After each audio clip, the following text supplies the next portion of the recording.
Hello everyone, स्वागत है आप सबका मेरे यूट्यूब चैनल नैना कुकिंग स्वाद की दुनिया में। मैं शेयर कर रही हूँ आप सबके साथ बहुत ही आसान और झटपट से बनने वाली मटर की रेसिपीज़।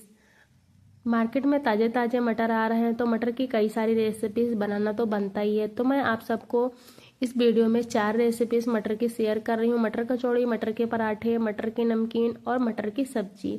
तो मैं चलिए पहले बनाते हैं कचौड़ी। कचौड़ी बनाने के लिए मैं कढ़ाई चढ़ा दी हूँ गैस पे और डाल दी हूँ जीरा, थोड़ी सी हींग और डाल देंगे बारीक कटे हुए लहसुन और अदरक। भुन जाने के बाद मैं डाल दी हूँ 2 कप मटर और इसे हम मटर को अच्छे से मिक्स करके ढक करके 2 मिनट के लिए हम अच्छे से भून लेंगे। भून जाने के बाद मैं डाल दूँगी टेस्ट के अनुसार नमक और फिर से अच्छे से मिक्स करने के बाद ढक करके 2 मिनट के लिए मटर को और अच्छे से भून लेती हूँ। चैनल पर नए हो तो चैनल को जरूर से सब्सक्राइब करें, बेल आइकन को प्रेस करें ताकि मैं जब भी वीडियो डालूँ तो सबसे पहले आप सबको मेरी वीडियो की नोटिफिकेशन मिल जाए। तो यहाँ पे मेरा मटर भुन गया है। अब मैं इसे एक प्लेट में निकाल लेती हूँ ठंडा होने के लिए। तब तक चलिए आटा गूँथ लेते हैं कचौड़ी के लिए। मैं ली हूँ 1 कटोरी गेहूँ का आटा और 1 कटोरी मैदा और डाल दी हूँ अजवाइन, टेस्ट के अनुसार नमक और डाल दी हूँ 2 से 3 चम्मच रिफाइंड ऑयल मोयन के लिए। इससे हमारी खस्ता कचौड़ी बन करके तैयार होगी। जितना हम परफेक्ट मोयन लगाएंगे उसी हिसाब से खस्ती कचौड़ी मेरी फूली फूली सी बन करके तैयार होंगी। तो अच्छे से मिक्स करने के बाद मोयन को अब हम थोड़ा थोड़ा पानी डाल करके और कचौड़ी का एक सख्त आटा गूँथ करके तैयार कर लेंगे। आटा को हम ना ही ज़्यादा गीला करेंगे और ना ही ज़्यादा टाइट रखेंगे। ढक करके हम आटा को 10 से 15 मिनट के लिए छोड़ देते हैं। तब तक चलिए बनाते हैं कचौड़ी के साथ खाने के लिए एक बहुत ही टेस्टी सी चटनी। तो मैं ली हूँ 1 आंवला, हरी मिर्च और लहसुन और अदरक और धनिया पत्ता और डाल दी हूँ टेस्ट के अनुसार नमक और इसे हम ग्राइंड कर लेते हैं। तो मेरी चटनी बन करके तैयार हो गई है। अब मैं इसे एक कटोरी में निकाल लेती हूँ और इसी जार में मैं मटर को भून करके रखी थी उसको भी पीस लेती हूँ।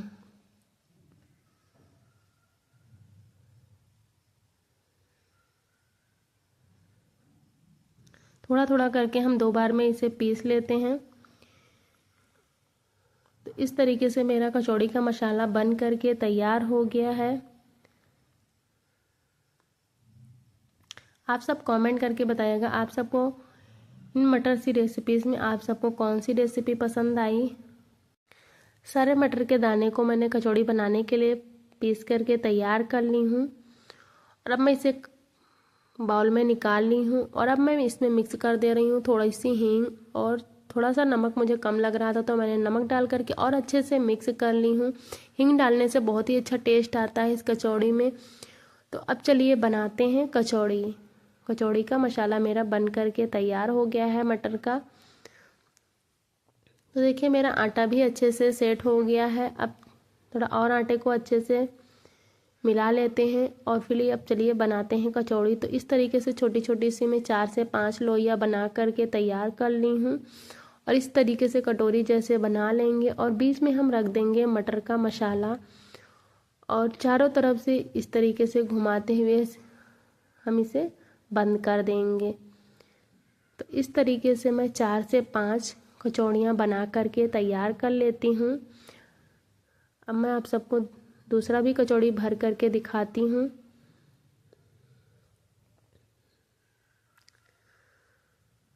अब मैं इतनी सारी कचौड़ियाँ बना करके तैयार कर ली हूँ और मैं तेल को रख दी हूँ पहले से गर्म होने के लिए। तेल भी मेरा अच्छा गर्म हो गया। अब चलिए कचौड़ी को तलते हैं। मैं थोड़ा सा आटा डाल करके तेल को चेक कर ली हूँ। तेल हल्का गर्म है। कचौड़ी को हमें बनाने के लिए तेल को हल्का गर्म ही रखना है और लो टू मीडियम गैस पे ही हम कचौड़ी को तलेंगे। हाई फ्लेम पे नहीं तलेंगे, नहीं तो कचौड़ी अंदर से कच्ची रह जाएंगी, क्रिस्पी कचौड़ी नहीं बन करके तैयार होंगी। तो डाल देने के बाद जब खुद से तल करके ऊपर आ जाएंगे तो इसे हम दोबारा से इस तरीके से पलट देंगे और गोल्डन क्रिस्पी होने तक हम कचौड़ी को तलेंगे और फिर इसे हम अब निकाल लेते हैं। तो देखिए कितनी अच्छी सी फूली फूली सी खस्ता कचौड़ी बन करके तैयार हो गई है। इसी तरीके से बाकी की कचौड़ियों को मैं बना करके और तल करके तैयार कर लेती हूँ। मेरा दूसरा बैच भी बन करके तैयार हो गया है। आप इसे अपने मनपसंद चटनी के साथ सर्व करिए, बहुत ही टेस्टी लगता है और एकदम फूली फूली सी खस्ता मार्केट जैसे कचौड़ियाँ बन करके तैयार हो गई हैं एकदम घर पे ही आसान तरीके से। आप इसे हरी चटनी या रेड चटनी, दही या सब्जी के साथ खाइए, बहुत ही टेस्टी लगता है। तो चलिए अब बनाते हैं सुपर टेस्टी सी दूसरी रेसिपी। कमेंट करके बताइएगा आप सबको कि मेरी ये कचौड़ी की रेसिपी कैसी लगी। अब मैं आप सबको एक कचौड़ी तोड़ करके भी दिखा देती हूँ। देखिए कितनी खस्ती कचौड़ी बन करके तैयार हुई है। तो आप सब एक बार इस कचौड़ी की रेसिपी को ज़रूर ट्राई करें। और अब चलिए दूसरी रेसिपी बनाते हैं, मटर के पराठे। बहुत ही सॉफ्ट मुलायम मटर के पराठे बन करके तैयार होते हैं। तो बनाने के लिए मैं कढ़ाई चढ़ा दी हूँ गैस पे और डाल दी हूँ 2 चम्मच रिफाइंड ऑयल, डाल दी हूँ जीरा और डाल देंगे लहसुन, हरी मिर्च और अदरक को मैं थोड़ा बड़े टुकड़े में कट करके डाली हूँ, क्योंकि जब मटर ग्राइंड करेंगे पराठे बनाने के लिए तो उसी के साथ ये भी ग्राइंड हो जाएंगे। तो अब मैं डाल दे रही हूँ 2 कप ताज़े मटर और अच्छे से मिक्स करने के बाद ढक करके 2 मिनट के लिए हम मटर को अच्छे से भून लेंगे। और जब मटर थोड़ा सॉफ्ट हो जाएंगे तो मैं डाल दे रही हूँ टेस्ट के अनुसार नमक और 1 पिंच हल्दी डालेंगे और 1 छोटा चम्मच डाल देंगे हल्दी पाउडर, धनिया पाउडर और थोड़ा सा गरम मसाला। सभी चीज़ों को हम डाल करके अच्छे से मिक्स कर लेंगे और ढक करके 2 मिनट के लिए हम मटर को और भून लेते हैं। तो देखिए यहाँ पे मेरा मटर भून करके तैयार हो गया है। अब मैं इसे एक प्लेट में निकाल लेती हूँ और ठंडा करके इसे हम ग्राइंड कर लेंगे।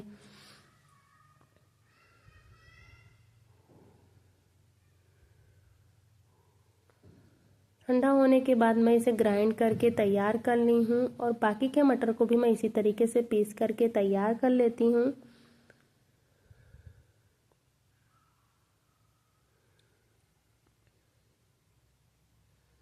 मेरे चैनल पे कई सारे पराठे की वीडियोस हैं, मूली के पराठे, गोभी के पराठे, पनीर के पराठे, सत्तू के पराठे, आलू के पराठे।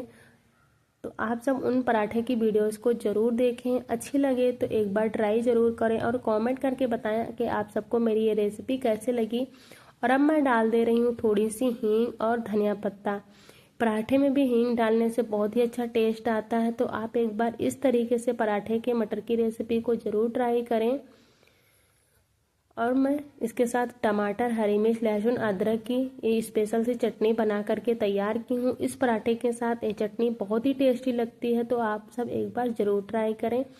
अब मैं आटा गूंथ लेती हूँ। तो मैं ली हूँ 4 कप गेहूं का आटा, डाल दी हूँ स्वाद अनुसार नमक और अजवाइन और डाल देंगे 2 चम्मच रिफाइंड ऑयल और अच्छे से मिक्स करने के बाद हम अच्छे से आटा को गूंथ करके तैयार कर लेंगे। रिफाइंड ऑयल डालने से हमारे मटर के पराठे थोड़े खस्ते बनेंगे और बहुत ही टेस्टी पराठा बन करके तैयार होता है। अब हम थोड़ा थोड़ा पानी डाल करके हम एक नरम सा आटा गूंथ करके तैयार कर लेंगे। मीडियम सॉफ्ट आटा गूंथ करके हम तैयार कर लेंगे और ढक करके आटा को हम 4 से 5 मिनट के लिए छोड़ देंगे ताकि हमारा आटा अच्छे से सेट हो जाए। तो 4 से 5 मिनट हो गए हैं और अब इस तरीके से हम छोटी छोटी सी लोइयाँ लेंगे और कटोरी जैसा बना करके हम मटर के मसाले को डाल करके और चारों तरफ से घुमाते इस तरीके से भी हम इसे भी बंद कर देंगे।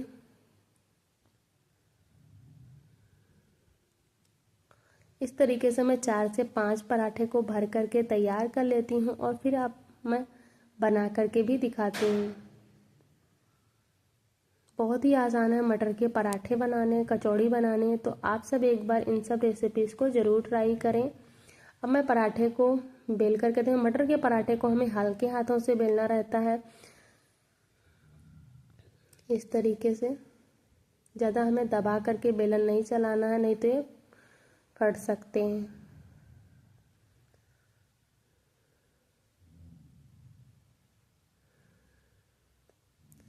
इस तरीके से मैं चारों पराठों को बेल करके तैयार कर लेती हूँ और मैं तवा को रख दी हूँ गरम होने के लिए।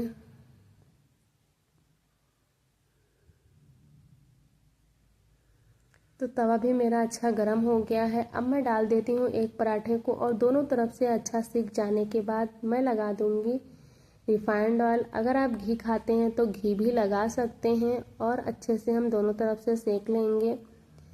तो देखिए खस्ता क्रिस्पी पराठा बन करके तैयार हो गया है। आप इसे सब्जी, अचार, दही या अपने मनपसंद चटनी के साथ खाएं, हरी चटनी या रेड चटनी के साथ खाएं, बहुत ही टेस्टी लगता है। इसी तरीके से मैं बाकी के पराठे को भी बना करके तैयार कर लेती हूँ।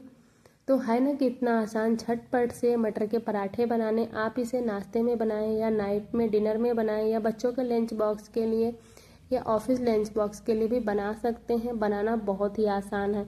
तो मैं इसे हरी चटनी और खीर के साथ सर्व कर रही हूँ। खीर के साथ भी ये पराठे बहुत ही टेस्टी लगते हैं। तो देखिए कितना अच्छा से मसाला भरा हुआ है मटर का और कितना टेस्टी पराठा बन करके तैयार हुआ है। तो आप सब एक बार इस तरीके से मटर के पराठे की रेसिपी को ज़रूर ट्राई करें और कमेंट करके बताएं कि आप सबको ये मेरी रेसिपी कैसी लगी। तो चलिए बनाते हैं अब तीसरी रेसिपी। मैं बना रही हूँ गाजर मटर आलू की सुपर टेस्टी सूखी सब्जी। इसे आप बच्चों के लंच बॉक्स के लिए या ऑफिस लंच बॉक्स के लिए बना सकते हैं। बस 5 से 7 मिनट में सब्जी बन करके तैयार हो जाती है। तो चलिए बनाना शुरू करते हैं। तो मैं कढ़ाई चढ़ा दी हूँ, डाल दी हूँ सरसों का तेल, बारीक कटे हुए लहसुन प्याज हरी मिर्च और जीरा डाल दी हूँ। 2 तेजपत्ता डाल करके हम सभी चीज़ों को अच्छे से भून लेंगे। जब ये अच्छा भून जाएगा तो हम पहले डाल देंगे आलू को थोड़ा हम पका लेंगे। फिर इसके बाद से मैं डालूंगी गाजर और मटर को, क्योंकि आलू को पकने में टाइम लगता है। तो मेरा आलू थोड़ा पक गया है। अब मैं डाल दे रही हूँ गाजर और मटर को। ढक करके हम 2 मिनट के लिए हम सब्जी को अच्छे से और भून लेते हैं। फिर हम डालेंगे इसमें मसाले। तो देखिए यहाँ पे मेरी सब्जी भून करके तैयार हो गई। अब मैं डाल दे रही हूँ मसाले में हल्दी पाउडर धनिया पाउडर स्वाद अनुसार नमक और थोड़ा सा गरम मसाला डालेंगे और मैगी मसाला डालेंगे। मैगी मसाला डालने से इस सब्जी में बहुत ही अच्छा टेस्ट आता है। तो यहाँ पे मेरी सब्जी थोड़ी सी भून करके तैयार हो गई है। अब मैं डाल दी हूँ 1 टमाटर को कट करके। तो देखिए झटपट से आलू मटर गाजर की सब्जी बन करके तैयार हो गई है। अब मैं डाल दे रही हूँ हरा धनिया और 1 मिनट के लिए और ढक देंगे सब्जी को। देखिए अब मैं आप सबको सर्व करके दिखाती हूँ। देखिए 5 से 7 मिनट में कितनी सुपर टेस्टी सूखी सब्जी आलू मटर गाजर की बन करके तैयार हो गई है। गाजर मटर आलू की सुपर टेस्टी सूखी सब्जी बन करके तैयार हो गई। इससे आप रोटी पराठे या पूड़ी के साथ खाइए, बहुत ही टेस्टी लगता है। मैं चावल की पूड़ी के साथ इस सब्जी को सर्व कर रही हूँ। चावल की पूड़ी के साथ भी ये सब्जी बहुत ही टेस्टी लगता है। और मेरे चैनल पे चावल की पूड़ी की डिटेल वीडियो है, तो आप मेरे चैनल पे जाइए और डिटेल वीडियो वहां से देख करके इस रेसिपी को आप एक बार जरूर ट्राई करें। देखिए कितना सॉफ्ट मुलायम चावल की पूड़ी बन करके तैयार हुई है और बहुत ही टेस्टी लगती है इस सब्जी के साथ चावल की पूड़ी। तो आप एक बार इस रेसिपी को जरूर ट्राई करें और कमेंट करके बताएं कि आप सबको ये मेरी रेसिपी कैसी लगी। आप सबको इन चारों रेसिपीज में कौन सी रेसिपी ज़्यादा अच्छी लगी कमेंट करके ज़रूर बताइएगा। अब चलिए बनाते हैं सुपर टेस्टी पोहा मटर नमकीन की रेसिपी। इसे आप इवनिंग चाय के साथ खाइए, बहुत ही टेस्टी लगता है। तो मैं 1 गिलास पानी डाल करके गर्म कर ली हूँ भगोने में और फिर डाल दी हूँ 1 कप मटर और ढक करके 2 मिनट के लिए छोड़ देंगे ताकि हमारे मटर थोड़े सॉफ्ट हो जाएं। और मैं डाल दी हूँ कढ़ाई में 2 चम्मच तेल और डाल दी हूँ रेड सूखा मिर्च 1 पिंच हल्दी और हींग डाली हूँ और पोहे को डाल करके हम अच्छे से भून लेंगे। इस तरीके से लगातार चलाते हुए हम पोहे को भून लेंगे। जब पोहा थोड़ा भून जाएगा तो मैं डाल दे रही हूँ टेस्ट के अनुसार नमक और लगातार चलाते हुए हम पोहे को भूनेंगे लो टू मीडियम गैस पे। तो देखिए यहाँ पे मेरा पोहा अच्छे से भून करके तैयार हो गया है, कितना क्रिस्पी हो गया है। अब मैं इसे निकाल लेती हूँ और फिर मैं इसी कढ़ाई में मूंगफली दाने को भी डाल करके भून लेती हूँ। मेरे चैनल पे मूंगफली बेसन नमकीन की भी वीडियोस है, तो आप उस रेसिपी को भी ट्राई कर सकते हैं। बहुत ही टेस्टी सी बेसन नमकीन बन करके तैयार हुई थी। और अब यहाँ पे मेरा मूंगफली दाना भी भून करके तैयार हो गया है। अब मैं चलिए मटर को भी भून लेते हैं। तो मैं डाल दी हूँ 2 चम्मच रिफाइंड ऑयल और जीरा डाल दी हूँ, लहसुन और हरी मिर्च और अदरक और प्याज को डाल करके हम इस तरीके से अच्छे से भून लेंगे। भून जाने के बाद मैं डाल देती हूँ मटर और डाल देंगे 1 पिंच हल्दी और टेस्ट के अनुसार नमक डाल करके हम मटर को ढक करके भून लेंगे 2 मिनट के लिए। तो 5 से 7 मिनट में मेरे पोहा चूड़ा नमकीन बन करके तैयार हो गई है। अब मैं डाल दे रही हूँ हरा धनिया पत्ता और सभी चीज़ों को हम डाल करके अच्छे से मिक्स कर लेंगे। तो देखिए इवनिंग में चाय के साथ खाने के लिए सुपर टेस्टी है पोहा मटर नमकीन बन करके तैयार हो गई है। तो आप सबको ये रेसिपी कैसी लगी कमेंट करके ज़रूर बताइएगा। अच्छी लगे तो फैमिली फ्रेंड्स में शेयर करिएगा। चैनल को ज़रूर से सब्सक्राइब करें और कमेंट करके बताएं कि चारों रेसिपीज़ में आप सबको कौन सी रेसिपी ज़्यादा अच्छी लगी, और रेसिपी को ज़रूर ट्राई करें। एक बार कमेंट ज़रूर करें, वीडियो को लाइक शेयर और चैनल को ज़रूर सब्सक्राइब करें। बेल आइकन को प्रेस करें ताकि मैं जब भी वीडियो डालूँ तो आप सबको मेरी वीडियो